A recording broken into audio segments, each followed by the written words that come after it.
Welcome to today's panel, Global Perceptions of Gender Equality and Our Role in It. I'm Laura Jennings, and I'm going to be your host for today's panel. And I've got the pleasure today of being with an amazing lineup of women leaders across the globe to better understand the perceptions of progress in gender equality and our role in it as industry. I wanted to begin by acknowledging that media, traditional or digital, plays a significant role in the perceptions of women in society. Here at dentsu, as part of International Women's Day celebrations, we're releasing a body of research, the Global Perceptions of Progress on Gender Equality Report. And we're doing that in partnership with SeeHer, a group of media, marketing, and entertainment leaders who are united with us in our commitment to eliminate gender bias across the industry. Our panelists joining me today will shed some light on the role of advertising and media in the societal perceptions and gender equality. And with me, I'm pleased to say we've got a great representation from across the globe. So starting from east to west, I'd love the panel today to introduce yourself, your names, your titles, and where you're based. Tomoko, over to you. Hi, everyone. Very good to see you. I'm Tomoko Kanezaki from Dentsu Tokyo, and I'm currently a head of global business and DEI for Creative Division 2 and also Creative Director. Nice to see you all and look forward to discussing this matter with you all. Thank you. Hi, everyone. Shall I go on? Yeah? Yes. Hi, everyone. I'm Simone Tam. I am the CEO for Dentsu Hong Kong. I'm also responsible for Greater Bay Area, which is Hong Kong, Guangdong, and Macau area. So I've been with the network for 10 years. And so very, very excited to be speaking on this subject, which I'm personally very, very passionate about. So looking forward to an amazing conversation with you all. Jessica? Thank you. So I'm also very excited to be here today. I'm Jessica Tamsedgem. I was actually born Jessica Tam. So Simone, we may be distantly related. Half my family on my father's side were from Hong Kong. So there will be a connection in there somewhere. I am CEO for Dentsu Creative in the UK. And similarly, delighted to be talking about this meaningful topic with all of you today. Latha, over to you. Thank you. Hi, everyone. I'm Latha Sarathy. I am the Chief Research Officer for the Association of National Advertisers, which is the parent company of SeeHer, which is their leadership initiative to drive gender equality in media and marketing. Thank you so much for inviting me to this conversation. I'm really looking forward to it and sharing some of the key learnings from our study. Thank you, everyone. I am equally looking forward to the conversation. I think there's lots of interesting topics and elements of what we're going to talk about today that I want to dive in, and I think you've all got a different and interesting perspective. But let me start with you, Latha. As the Chief Research Officer, I wanted to get you to just tell us a little more about the report. So the Global Perceptions of Progress in Gender Equality report, which has been released. I want to understand a bit about the importance of this work and what it's doing for our industry. Sure, happy to share. So this is a partnership between SeeHer and Dentsu that goes back to 2021, which we released our first report, which was the perceptions of progress of gender equality in the US. And it taught us a lot, not just about how different generations, different women of color, as well as men and women see the state of gender equality, but it also taught us how important media and marketing was in terms of moving it forward. So we definitely wanted to revisit this on a global scale, which we did in 2023. And so we're releasing on Thursday the Global Perceptions of Progress on Gender Equality.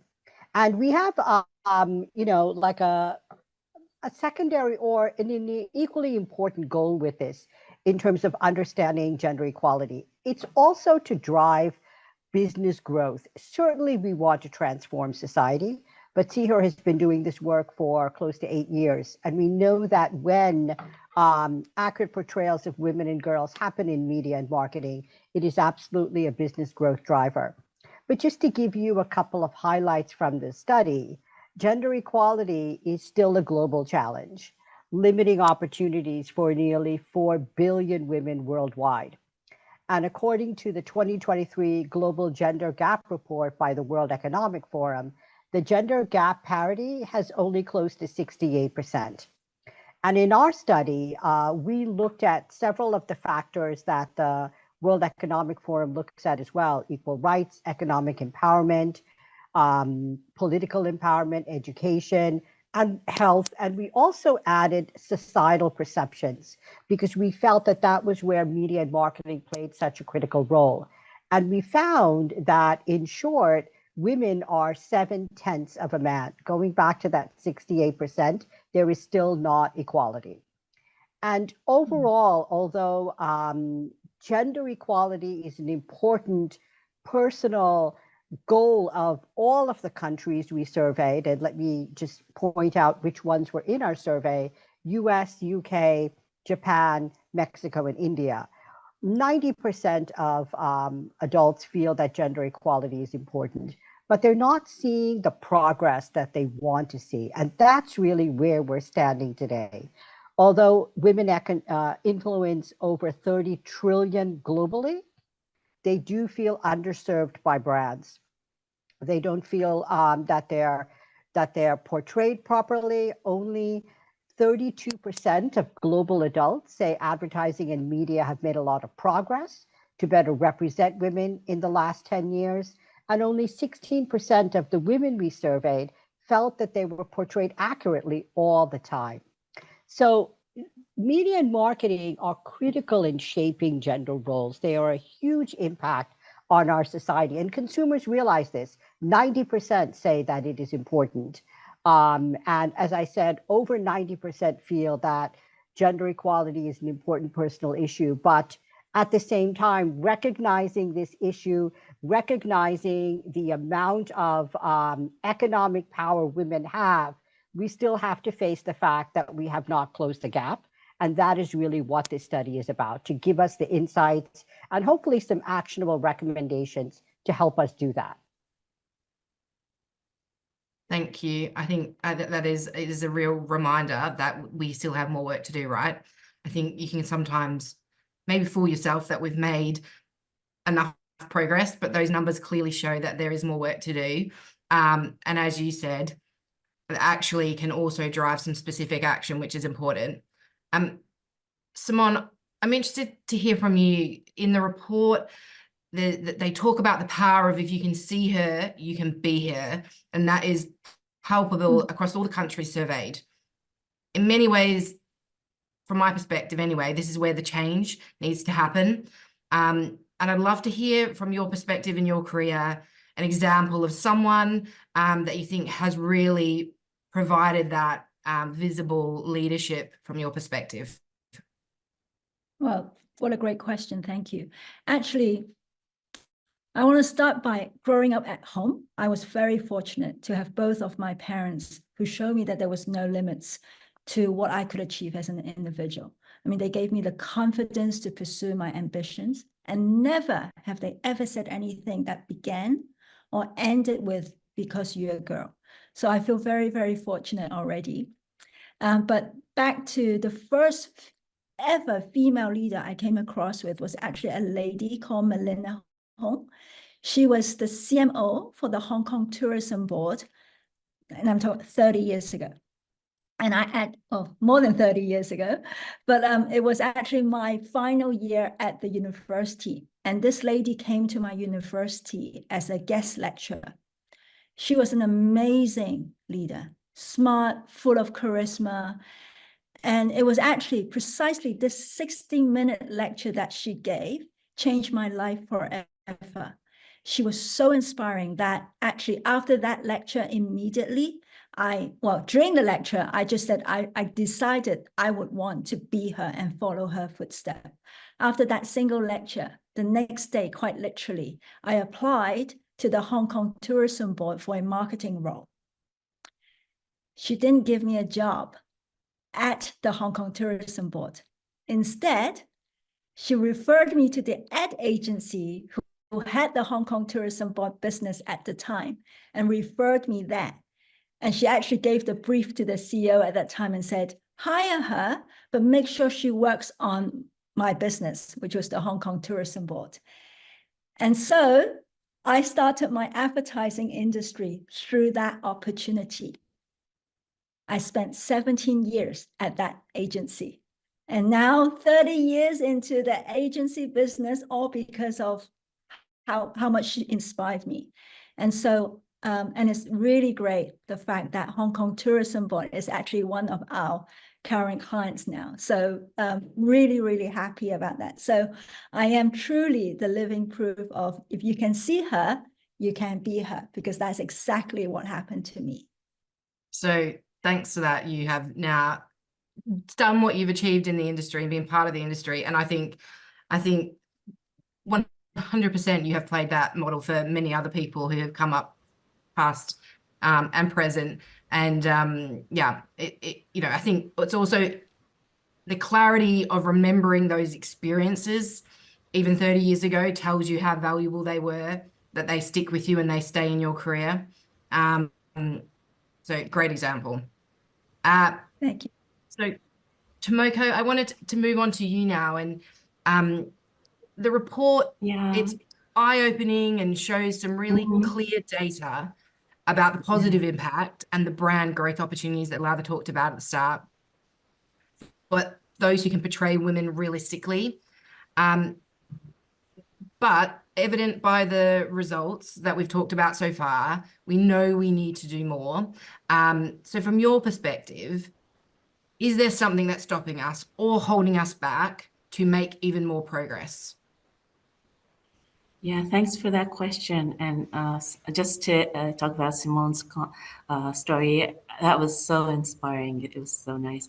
I wish I'd had someone so significant in my life. But reading through your research, it was a wonderful reflection of how the Japanese society is still struggling with gender equality barriers and mistrust of media, especially with what happened last year with I think many of you know about the crumbling of Johnny's entertainment empire.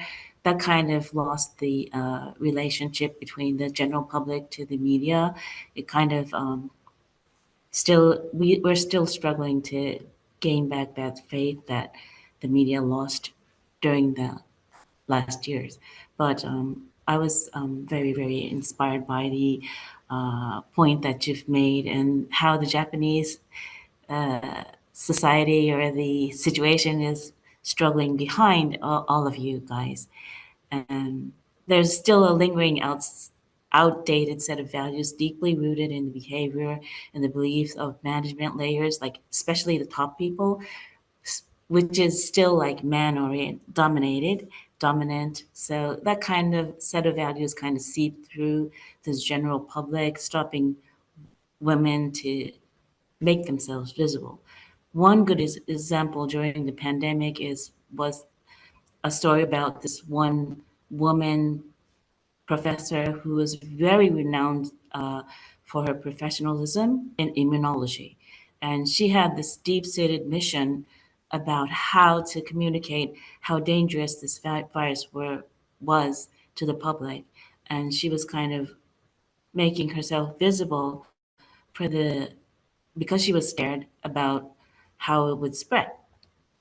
And because her exposure increased, she started looking like dressing well and looking prettier. And that's when the general public kind of slashed at her for, looking pretty.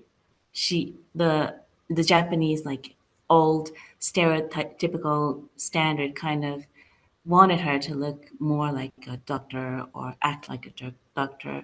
And I was sad to see that happening to her because she was a very professional views and expertise. And that's kind of how the Japanese public looks at a woman when she becomes really visible in her life.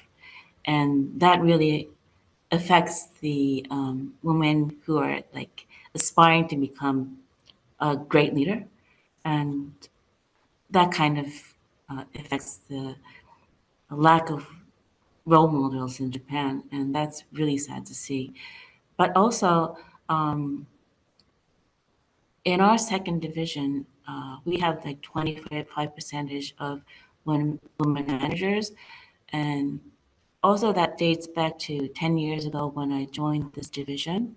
We had one human resource manager who was a really nice person, who knew everybody and who talked to us about our private lives and the choices we had to make, or maybe if we were sacrificing our career for making our personal life richer.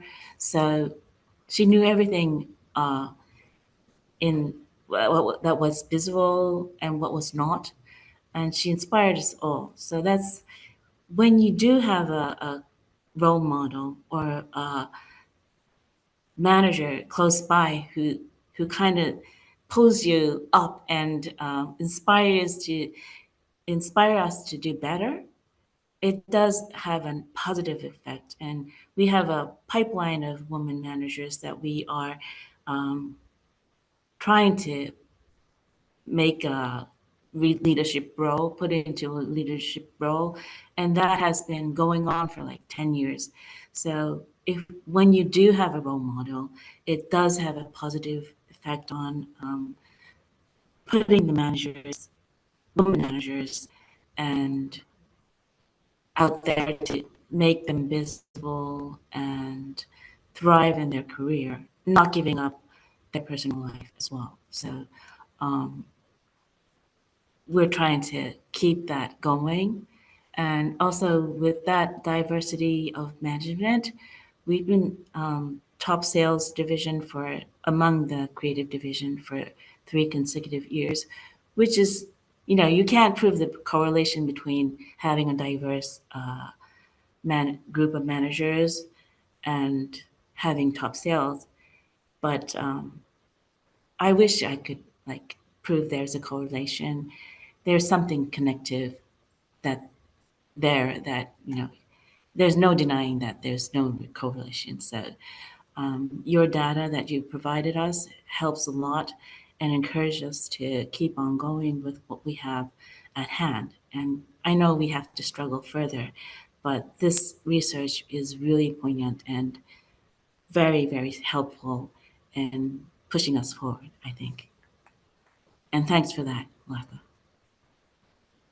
Congratulations on sales. That is amazing. The only thing I would add is, like, in these reports, it is interesting to look at the differences by regions and markets, and inevitably that is the reality of the different cultures that we operate in.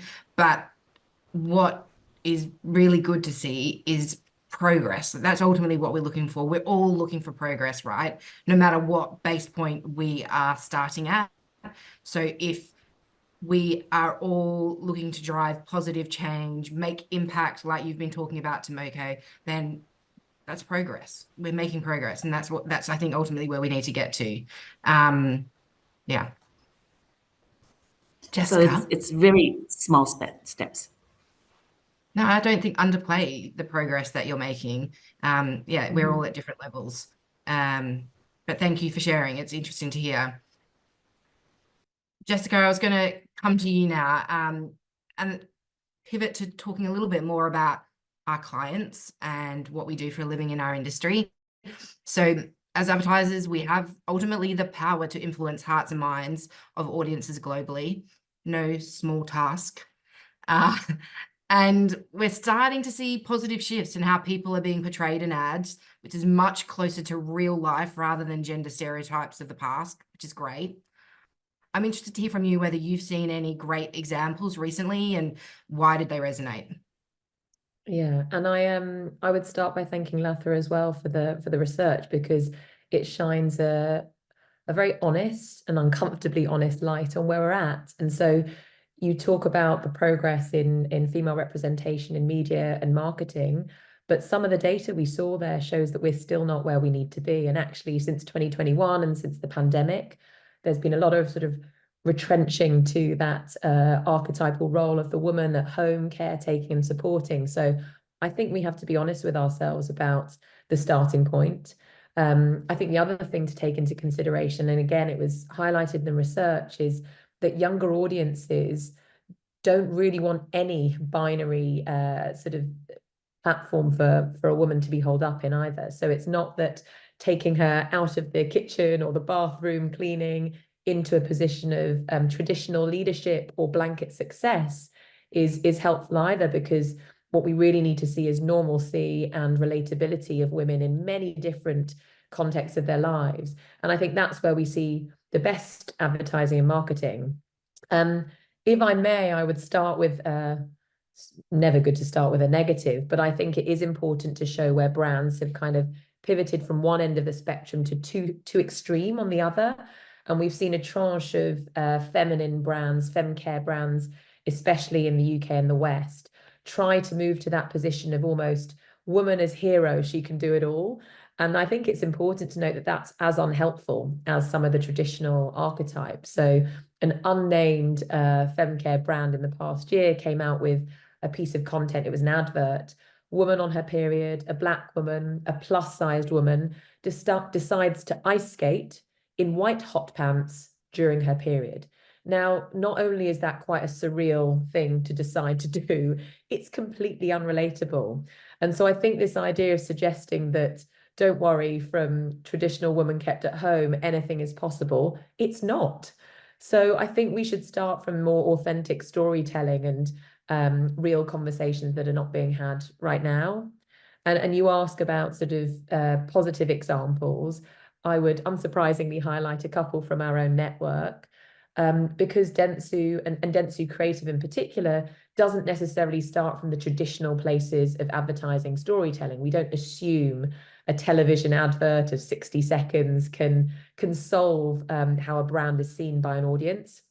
And so the first is Snag, which is a brand we look after in the UK. So female founder Bree Reed, UK-based business, started out as a tights and hosiery business. So classically a ridiculous garment that we all wear to keep our legs warm, I suppose, never really fit properly. So she started from a position of a fight, which is why on earth would something designed for women not really fit and consider all inclusive sizing and different shapes of women.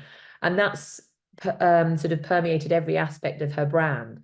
So rather than starting with that traditional storytelling construct of let's go and cast an actor to be a superhero doing gymnastics on the moon in the tights, why don't we start with our own audience? So we actually came in and looked at her own social platforms, her communities in Reddit, in Facebook, and used them as the ambassadors of her brand through the branded content and the partnerships work that we've now done. And it's under the banner of Why the Snag Not, which is a piece of language which suggests rejection of some of that fashion patriarchy and traditional archetypes, but it's anchored in real women celebrating their own experience and creative expression. So we're very proud of that work. The second I was going to give was actually less about a female topic per se, but showcasing women holding, much like Tomoko said, around holding important conversations and personal conversations, with the Co-op, which is we look after the food and the funeral care business in the UK. Thanks, Jessica. I think you can, as a consumer, they're the ads that you actually relate to and remember. So, I think I had the pleasure of meeting the Snag founder, and it's inspirational to see what they're doing and the cut through that they're getting through actual, reality and projecting themselves as a real business that, has consumers at the heart of their business. Latha, I want to come to you now again to really dive a little bit more into the report that we're all talking about. And Tomoko talked a little bit about it before as well, but gender equality is widely recognized as a global concern with the major consumers across the 5 countries that you surveyed. But the report showed that there are significant differences in how gender equality is perceived, addressed, and approached by each region, as we touched on before.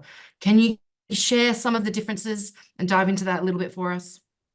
Sure, I would be happy to. And I think just hearing in this conversation all the different women and their perspectives just tells us how much there is to understand, as Jessica was saying about the real lived lives of women. But let me start with the US. And in each market, we did see a theme. And in the US, it really was one of hope turning to disillusionment. And in that same World Economic Report, the US dropped in rank in terms of the gender gap from 27 to 43rd out of the 146 countries measured, which is a significant decline. And what we saw from the perspective of the trend that we had looked at in 21, 73% of both men and women saw gender equality as a very important personal issue. But by 23, the sentiment had dropped to 64% overall, and 57% for men and 70% for women. So this idea that people are hopeful, they think it's important, still exists, but that hope is being very tempered by a lot of things that are going on in the US legislatively as well as socially that are making people feel a little bit less hopeful. And that is, that's concerning.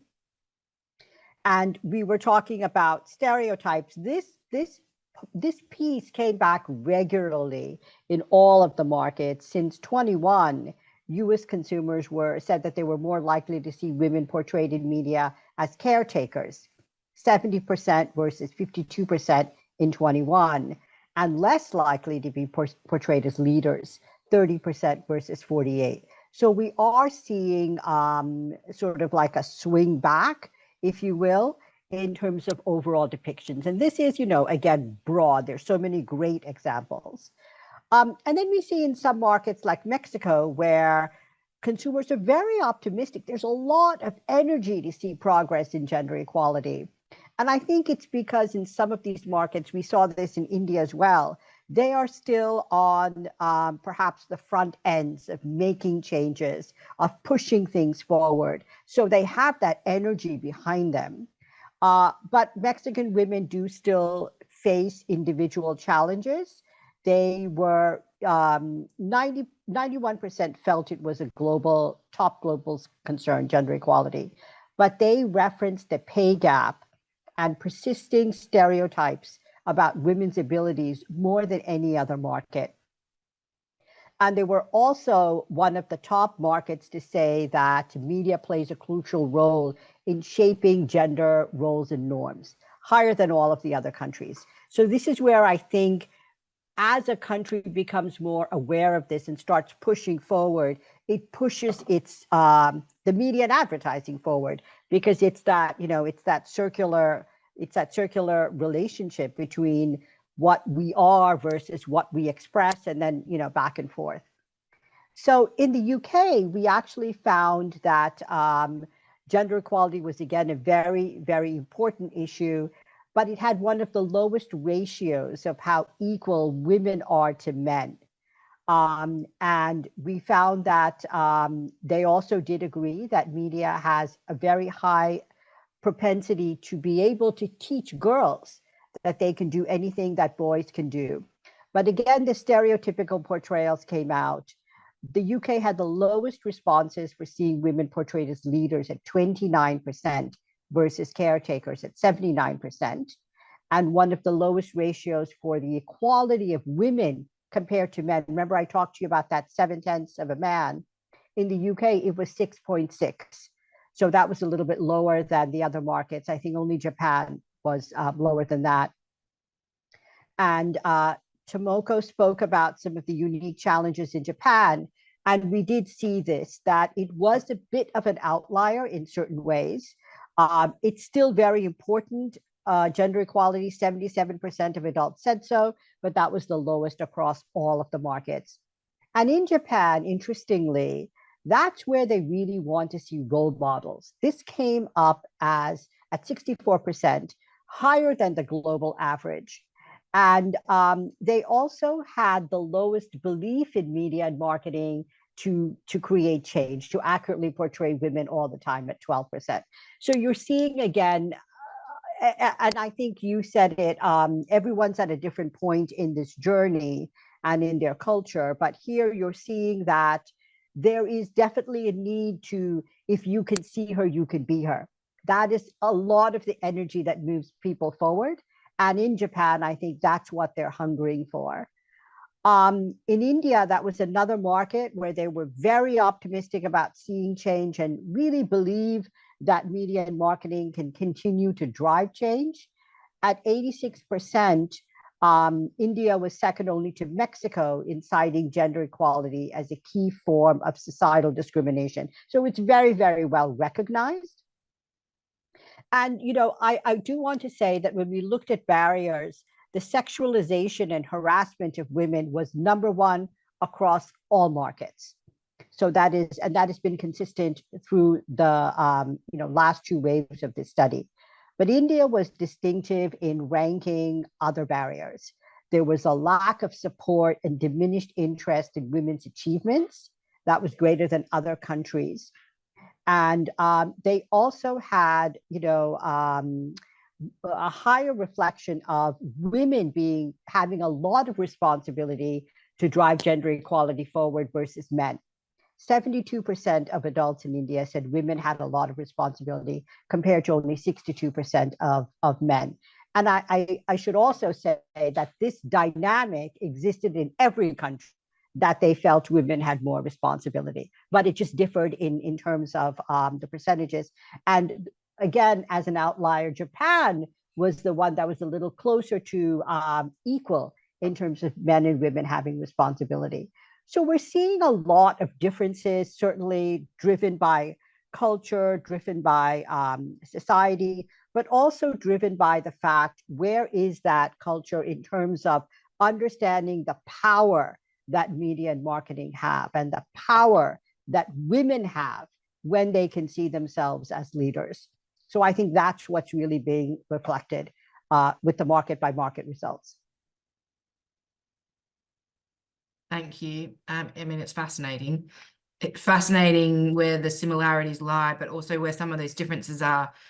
And also where you might assume a market like the UK is more progressive or getting higher, and actually you're telling us that they're not. So, again, I guess evidence that there is more work for all of us to do, which is good. So we're all here. We're passionate about it. Simone, I'm going to head over towards you. I'm interested to kind of understand your perspective around future generations. We love to talk about generations in this industry, but future generations ultimately are not going to stand for the same stereotypical gender portrayals of the past. So how quickly do we need to move to ensure we're meeting the needs and expectations of those new audiences? And what do we need to consider for those younger generations? Well, I think the quick answer is not quick enough, right? I mean, even if we look at the current generation, in Hong Kong, for example, we because of this issue that we have spotted in Hong Kong. Now, as many of you know, Hong Kong is relatively modern. The women in Hong Kong are relatively more progressive in other markets in the world. And yet, last year, at the end of last year, we actually launched an initiative called dentsu. Actually, when I say music to my ears, where it's still a set subject, it reaffirms everything that we had suspected and believed in, just looking at the society in Hong Kong. Now, dentsu is a set of customizable and scalable go-to-market propositions, which we sell to our marketers and clients to address the hugely underserved affluent female audience. Now, I'll come to that in a minute. But Hong Kong statistics also show that there are more affluent women than men, than affluent men in Hong Kong. We are more educated and we live longer. So as a marketer, is actually a more potential audience to market to. And as we saw, as we observed, right? You have obviously the traditional categories of the care, home taker, and women love changing diapers, obviously, right? They all getting shown in these campaigns. But you know, as women get more and more affluent, obviously you would imagine luxury or cosmetic or beauty would advertise to them, right? But what we've seen is that if you look at the campaigns that are wealth management, investment, automobile, alcohol, these categories, I want to say 9 out of 10, but it's actually 10 out of 10 are featuring a very handsome, attractive man who has the money, right, to spend it on. And actually, at Dentsu Hong Kong, 63% of the leaders are female. So we were just thinking one day, this is not right. We will not have this, right? So we said, we drink, we spend money, we invest. Why are marketers, when they brief us, that when they describe their customers, or the primary audience is predominantly male, this is just not right. The statistics just don't add up. So that's why we launched SeeHer, was to address affluent women who can drive a sport car, who will buy an apartment or a house, and who would, who are smart enough to invest for their retirement, etc. So it's great that it's not only this SeeHer is not only run by women. We have a lot of men allies supporting the notion.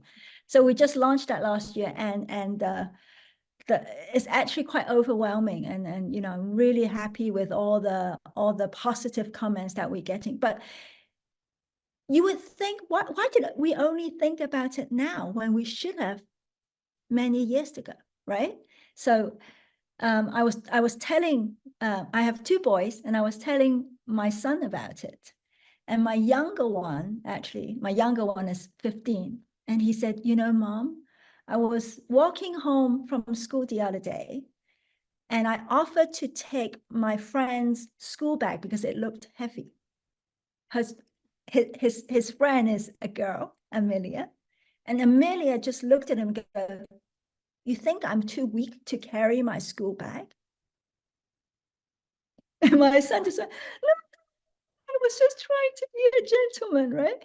But I'm just saying the younger generation, actually, they are much more sensitive. They're more clued to who they are as individual.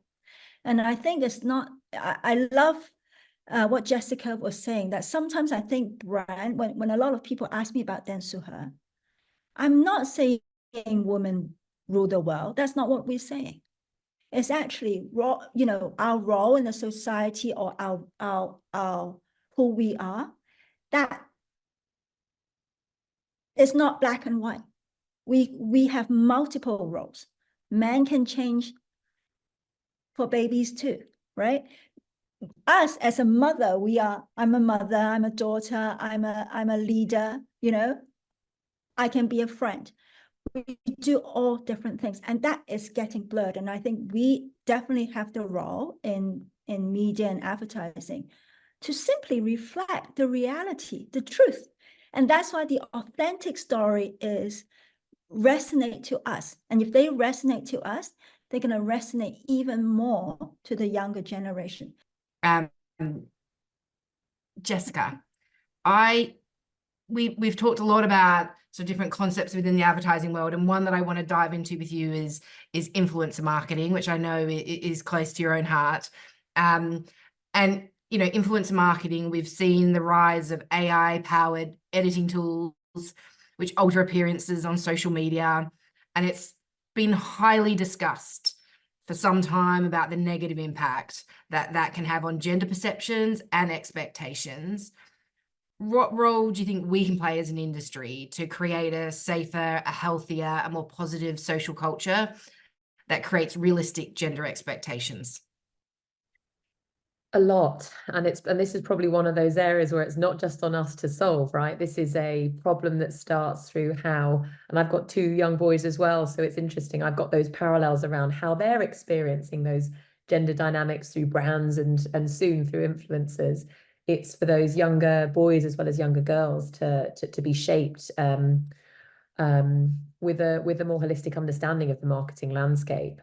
I would say that influencer marketing, it's not just, so we'll talk about the AI tools, but I think influencer marketing is necessarily a complex space. I think it sets out to represent people as real, relatable audiences. You know, I'm just like you. There's no advertising artifice. I shouldn't have been in hair and makeup. You know, the rise of trends like I woke up like this or get ready with me.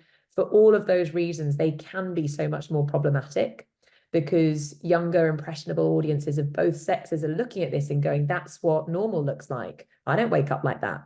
I have spots. I have bad hair days. I have, you know, moments where I don't feel confident. And that's what possible looks like. So I think there's a lot of barriers to break down. But there was, to your point on those editing tools, there was definitely a turning point last year. And you'll all be familiar with the bold glamour filter that came out that was perpetuated largely through TikTok. It effectively makes you look like a Kardashian, so is a really unhelpful beauty aesthetic because it is completely unachievable, especially for those of Chinese origin. We're never going to look like a Kardashian, nor should we want to. But I was very, very buoyed by the way that the industry came together. And a lot of agencies actually came out and stood against filters more broadly. The agency that represented Dove did a piece around turning their back on bold glamour. But in the UK, we came out with Bold Influence, which was more of a comprehensive campaign for change. So rather than putting content just online, we made some tangible commitments around all of the influencers that we work with. And we have historically a very strong influencer marketing business in the UK. We would no longer work with talents who was either using filters in their marketing materials, or if they did, they were very visibly and in large disclose what that was. So that felt like a step towards more transparency. The other thing we did was we took a lot of these materials to Parliament Square. So we had ad vans, we had manifesto work, and we started having some conversation with ministers, because back to that very first point around we're not going to solve this alone, we had to be loud about the fact that regulation has got to play a role here too. And we've obviously seen the recent introduction of the online safety bill. There's been equivalent regulation coming through the EU and in different markets as well, all with different thresholds around what tolerable looks like. But I think our question was, does this go far enough to call out either brands or marketing materials that are, or just activity online that is setting those harmful, unrealistic ideals and aesthetics? So that was a question we posited to the industry. We've kind of gone one step further, again, to that point on not being able to do this alone as brands or agencies, which is education. So we partnered with the Women's Association, whose whole reason for being is around taking down the systemic barriers that stand in the way of young girls and young women achieving and fulfilling their potential. Now, that's a very lofty on paper ambition and very hard, but necessarily so, because you have to start that bit younger with girls before they have a formed idea of, can I be that immunologist one day? What should that look like? Can I take on a role beyond the classic sort of doctor, lawyer, or more feminine career path? So we partnered with the Women's Association and went into schools around the UK to effectively own our role in this as marketeers. And so we talked about the marketing ecosystem. We talked about the construct of filters and how brands represent themselves online, to take that accountability, but also to invite them to bring a more authentic way for brands to show up. It's been incredibly heartening. I mean, this is a very virtuous cycle when it starts to build momentum, I'm sure, like dentsu, SeeHer as well, but inviting that next generation into curating what good looks like, using that as a sort of talent attraction lever. But I think you can't really start to tackle some of what you've just described and create those safer experiences until you're having better conversations with the brands that you represent. You are flagging where marketing land meets regulation land, and you're having some of these conversations with audiences at a younger age, because it is very complex. And, you know, as I said earlier, marketing and media representation doesn't just sit in the preserve of advertising constructs and stories that we decide to tell in very confined spaces. So lots of work to do, but I share Simone's pace and urgency. That's an amazing example that shows the ability we have to go beyond advertising to influence, to connect. As you said, regulation, schools, there's a huge ability for us to connect with our broader network, and do something different and create change, which is amazing. Tomoko, I'm going to come to you for the final question before we wrap up today's panel. So Tomoko, as global media and advertising organization, we have the ability, as we've talked about today, to change perceptions, shape perceptions, and change behaviors of consumers. And that's through the work that we do with our clients. How can we establish systems to ensure we amplify allyship at an organizational and a societal level? That's a really good question. And the example that I was thinking of about sharing is about the long-running relationship we have with the FMCG maker. It's about the sanitary pads. We always get short-term promotional briefs from them, but there is once in a while they come to us and say, we're losing relevance with the market and the target audience is growing out of sanitary pads, obviously, because there is a certain age that we're growing out of sanitary pads. So that's when we saw a chance 3 years ago when they asked that they were losing relevancy. And one of our creative directors who have an issue, as Jessica was pointing out, with like women portrayed as, during periods running around with white pants and showing their, like sticking out their tooties to show that it's really functional. And she had very, very, she was very angry about how women were portrayed, and it kind of pushed women in a position that you have to be like upright and excited about your period, which is obviously not true. So she decided to tackle the brief with and she talked it out with the clients who wanted that like white pants situation. And she said it was unreal and it was harmful to the women for the future. And that's why they were losing relevance with the market. And we had work sessions for like 3 or 4 times. And finally the client was convinced and did a really good promotional advertising, but we didn't stop there. We asked the client to do additional activation, which was placing like free sanitary pads for office workers who suddenly like realized they had their period. And they calculated how much women were paying additionally for sanitary pads, which men didn't have to pay for.